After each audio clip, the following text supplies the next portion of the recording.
ମନ୍ଦିର ସମ୍ମୁଖରେ ବା ସାଇଡରେ ରହିବାର ପରମ୍ପରା ରହିଛି।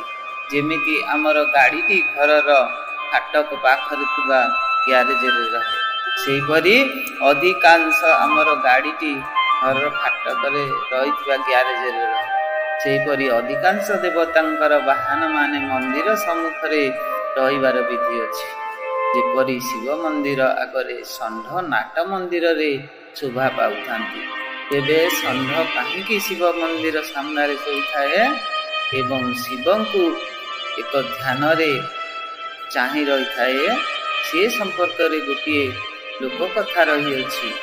ଦେବତାମାନଙ୍କ ମଧ୍ୟରେ ସବୁଠାରୁ ଅଧିକ ତପସ୍ୟା ଶିବ କରନ୍ତି ଓ ସଦାସର୍ବଦା ଅଖିଆ ଅପିଆ ଧ୍ୟାନମଗ୍ନ ଅବସ୍ଥା ମଧ୍ୟରେ ରୁହନ୍ତି।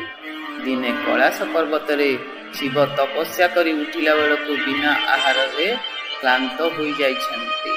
ପାର୍ବତୀଙ୍କ ପାଖକୁ ଗଲେ ଖାଇବାକୁ ଯାହା ମିଳିବ ସେତେ ବାଟ ଯିବାକୁ ଦେହରେ ବଳ ପାଉନଥାଏ। ତଥାପି ଚାଲିବାକୁ ଲାଗିଲେ। କିଛି ବାଟ ଯାଇଛନ୍ତି, ଦେଖିଲେ ତାଙ୍କ ସହିତ ଷଣ୍ଢଟିଏ ମଧ୍ୟ ଚାଲିଛି। ଷଣ୍ଢଙ୍କୁ ଡାକି ବୁଝିଲେ ଯେ ସେ ଦୁହେଁ ସମପଥରେ ଯାତ୍ରୀ। ଶିବଙ୍କ ଘରଠାରୁ ସେ ଆହୁରି କିଛି ଅଧିକ ବାଟ ଯିବ। ଶିବଙ୍କ ମୁଣ୍ଡକୁ ଗୋଟେ ବୁଦ୍ଧି ଜୁଟିଲା।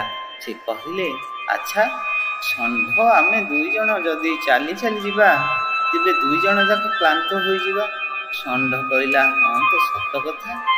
ଶିବ କହିଲେ, ତେବେ ଏଥିରୁ ଆମେ ବର୍ତ୍ତିବା ପାଇଁ ମୋ ମୁଣ୍ଡକୁ ଗୋଟିଏ ଉପାୟ ଆସୁଛି। ତମେ ଯଦି ଏଥିରେ ରାଜି ହେବ ତେବେ ମୁଁ କହିବି। ଷଣ୍ଢ କହିଲା, ମୁଁ ନିଶ୍ଚୟ ରାଜି ହେବି। ତାହା ଯଦି ମୋର ମଙ୍ଗଳଦାୟକ ହୋଇଥିବ ତମେ କୁହନ୍ତୁ ନା। ଶିବ କହିଲେ, ଆମେ ଦି ଜଣ ଯାକ ନ ଚାଲି ଜଣେ ଚାଲିବ, ଅନ୍ୟ ଜଣେ ତା ଉପରେ ବସିଗଲେ ଭୁଲ ହୁଅନ୍ତା ନାହିଁ। ଅଧା ବାଟ ତମେ ଚାଲନ୍ତ, ମୁଁ ତୁମ ଉପରେ ବସନ୍ତି, ବାକି ଅଧା ତମେ ମୋ ଉପରେ ବସନ୍ତ, ମୁଁ ତୁମକୁ ବୋହି ନିଅନ୍ତି, କେମିତି ହୁଅନ୍ତା? ଷଣ୍ଢ ସଙ୍ଗେ ସଙ୍ଗେ ହଁ ମାରିଲା ଓ କହିଲା, ମୁଁ ଆଗ ତମ କାନ୍ଧ ଉପରେ ବସୁଛି, ତମେ ମୋତେ ବୋହି ନିଅ, ଆର ଅଧା ବାଟ ମୁଁ ତୁମକୁ ମୋ ପିଠି ଉପରେ ବସେଇ ନେବି। ଶିବ କହିଲେ, ମୁଁ ଏବେ ବହୁତ କ୍ଳାନ୍ତ, ମୁଁ ଆଗକୁ ବସିଲେ ଟିକେ ଥକା ମାରନ୍ତି, ତାପରେ ତମକୁ ମୋ କାନ୍ଧ ଉପରେ ବସେଇ ଆର ଅଧା ବାଟ ଆରାମରେ ବସେଇ ନେଇ ପାରନ୍ତି। ଷଣ୍ଢ କହିଲା, ମୁଁ ବସେଇ ନେଲା ପରେ ତମେ ଆର ଅଧା ବାଟ ମୋତେ ତମ କାନ୍ଧ ଉପରେ ନ ବସେଇ ଠକି ଦେଇ ଚାଲିଯିବନି ତ? ଶିବ କହିଲେ, ଆରେ ଯିବି କୁଆଡ଼େ? ତମେ ମୋତେ ଗୋଡ଼େଇ ଗୋଡ଼େଇ ଧରିବନି। ଶେଷକୁ ନିଷ୍ପତ୍ତି ନିଆଗଲା, ଶିବ ଆଗ ବସିବେ ପ୍ରଥମ ଅଧା ବାଟ, ତାପରେ ଆଉ ଅଧା ବାଟ ଷଣ୍ଢ ବସିବ। ତାହା ହିଁ ହେଲା। ଶିବ ଆରାମରେ ଷଣ୍ଢ ପିଠିରେ ବସି ଚାଲିଲେ। କିନ୍ତୁ ଶିବ ବସି ସାରିଲା ପରେ ମନେ ମନେ ଭାବିଲେ, ଆରେ ମୋର ତ ଓଜନ କମ୍, ଷଣ୍ଢ ମୋତେ ଆରାମରେ ବୋହି ନେଇଯାଉଛି, ମାତ୍ର ଷଣ୍ଢର ତ ଓଜନ ମୋ ଠାରୁ ବହୁତ ବେଶୀ, ତାକୁ କାନ୍ଧେଇ ନେବା ମୋ ପକ୍ଷେ ବହୁତ କଷ୍ଟ ହେବ। କ'ଣ କରାଯିବ? କଥା ତ ଦେଇ ସାରିଛନ୍ତି, ହେଉ ଯାହା ହେବାର ଥିବ ଦେଖାଯିବ। ଅଧା ବାଟ ଠାରୁ ଆହୁରି ଅଧିକ ବାଟ ଷଣ୍ଢ ବୋହି ନେଲାଣି। ଶିବ ଚିନ୍ତାମଗ୍ନ ମଧ୍ୟରେ ଥାଆନ୍ତି, କିଛି କହିପାରୁନଥାନ୍ତି। ଏପଟରେ ଷଣ୍ଢ ବି ଖୁବ୍ ରାଗିଗଲାଣି। କିହୋ, କ'ଣ ଅଧା ବାଟ ହୋଇନି?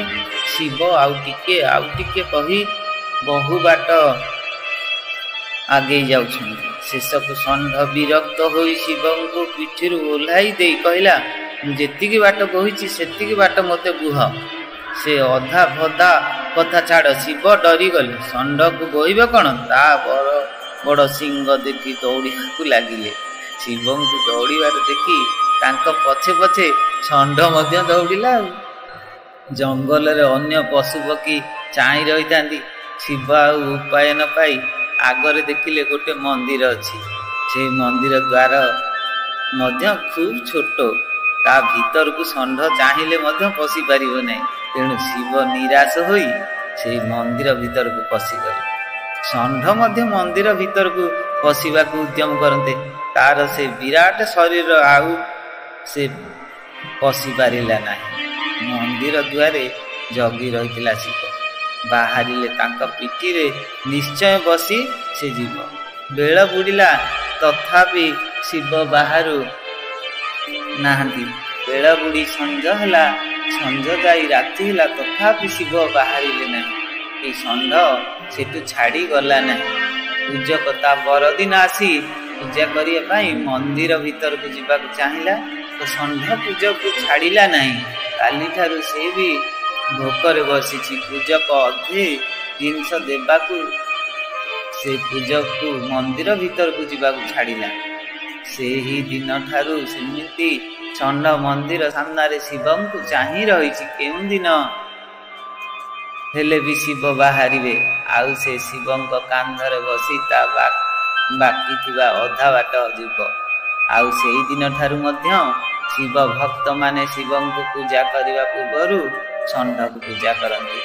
ଏପରି ହେଲା ଯେ ଷଣ୍ଢ ଆଉ ଶିବଙ୍କ ଉପରେ ରାଗ ନ ରଖି ତାଙ୍କର ବାହନ ହୋଇ ରହିଲା ଓ ଶିବଙ୍କୁ ନେବା ଆଣିବା କଲା।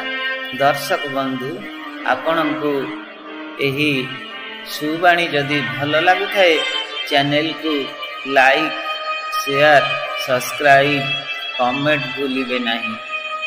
ଆପଣଙ୍କର ସହଯୋଗ ଦରକାର ପଢ଼ିବା ପାଇଁ।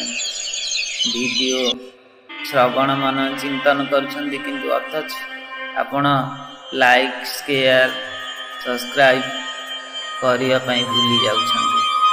ଆପଣଙ୍କର ସାହାଯ୍ୟ ନିତାନ୍ତ ଆବଶ୍ୟକ। ଜୟ ଜଗନ୍ନାଥ। ଓମ୍ ନମଃ ଶିବାୟ।